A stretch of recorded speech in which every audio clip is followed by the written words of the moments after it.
Hello all, welcome to Introduction to Couchbase and Architecture lecture. Now in this lecture, you will understand the architecture of Couchbase. Before you start programming with Java and Couchbase, it is important to understand the underlying Couchbase architecture. So what is Couchbase? Couchbase is a NoSQL document-oriented database. So in Couchbase, data is stored as documents. Now if you take a relational database like MySQL or Postgres, data is stored as rows and columns in tables. Now these days you have document-oriented databases like MongoDB, Elasticsearch, Cassandra, so on and so forth. And Couchbase has a unique set of features to compete with any of the available document-oriented database in the market.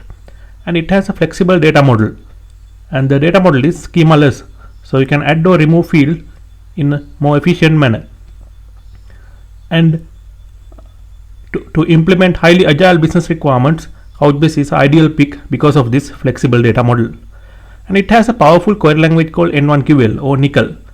So using this language, you can query all the documents stored in Couchbase environments just like you use a plain SQL in relational database environments to access the data. And Couchbase scales well both horizontally and vertically. By increasing RAM, by increasing CPU, by increasing storage, you can scale Couchbase vertically. And by adding more nodes, removing nodes, you can achieve scale in and scale out functionalities in Couchbase. And Couchbase is a high performing database. At any circumstance, Couchbase can give you sub-millisecond responses for both reads and writes. And Couchbase is very easy to administer. If you take the Couchbase cluster, all the nodes in Couchbase cluster are identical. So administration has become very easy. But if you take a database like MongoDB, you have a variety of node types. You have master node, slave node, replica node, shard node, so on and so forth. So administration is a huge burden. Simply because in a Couchbase cluster you have identical nodes, administration is a very easy task. And Couchbase is highly available. Even a node fails in the cluster, Couchbase can fail over to another node transparent to the user. So Couchbase is highly available at any given time.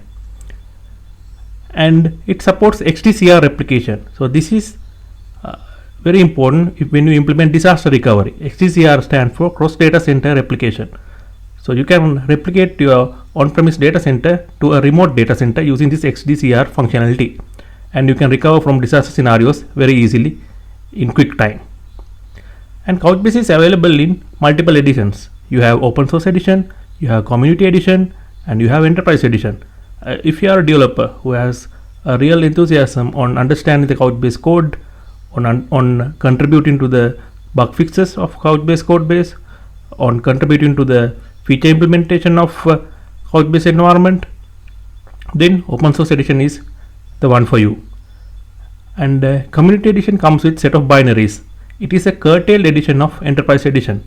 If you are implementing a medium scale application or medium scale web application, community edition is the one for you. You can use community edition in production even though it is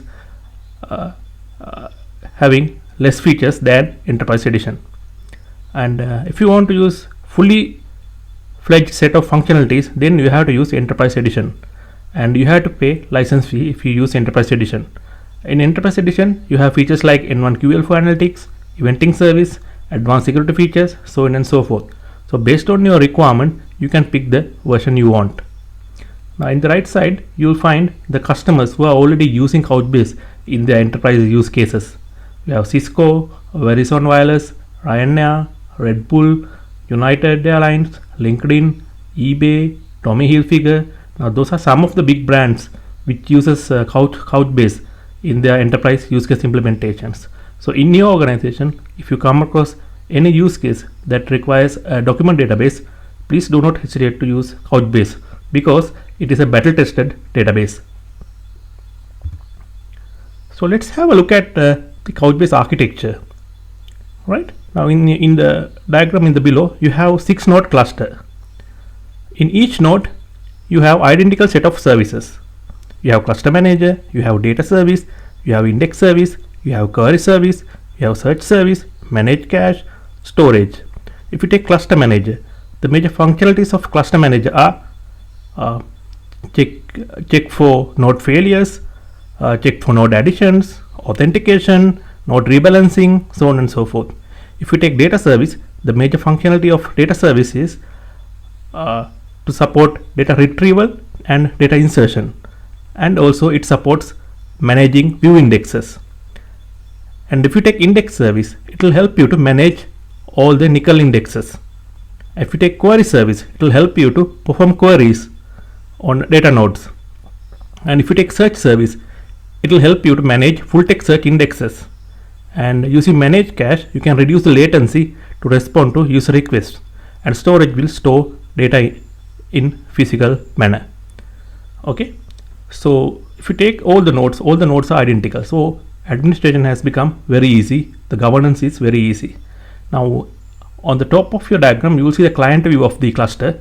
So if you take any client library, for instance Java, you just need to provide the IPs of the Couchbase cluster, and Couchbase client library is able to find out what are the services running in each and every node, and what are the ports which services are running, right? So it's a very flexible client API you have in Couchbase.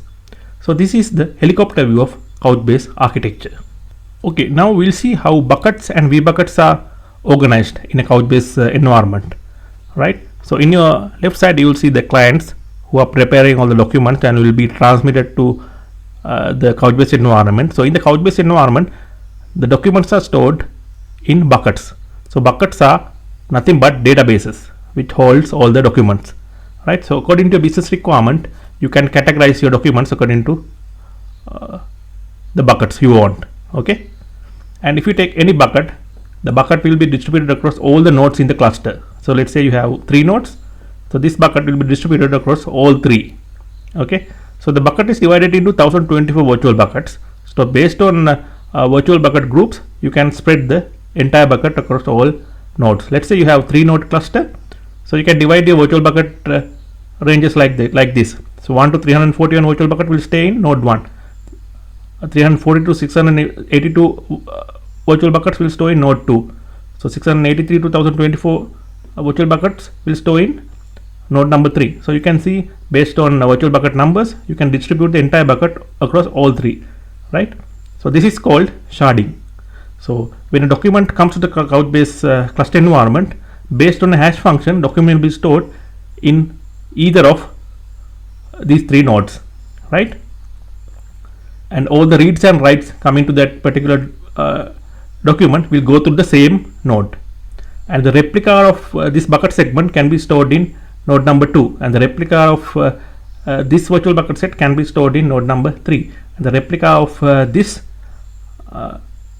virtual bucket set can be stored in node number 1. So in that fashion you can achieve availability, right? So this is how Couchbase stores documents in buckets, right? And as I said early, the concept of automatically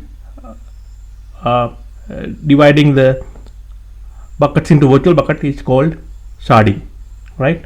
So this is a huge advantage of Couchbase. So it does automatic sharding. So that's all for this lecture.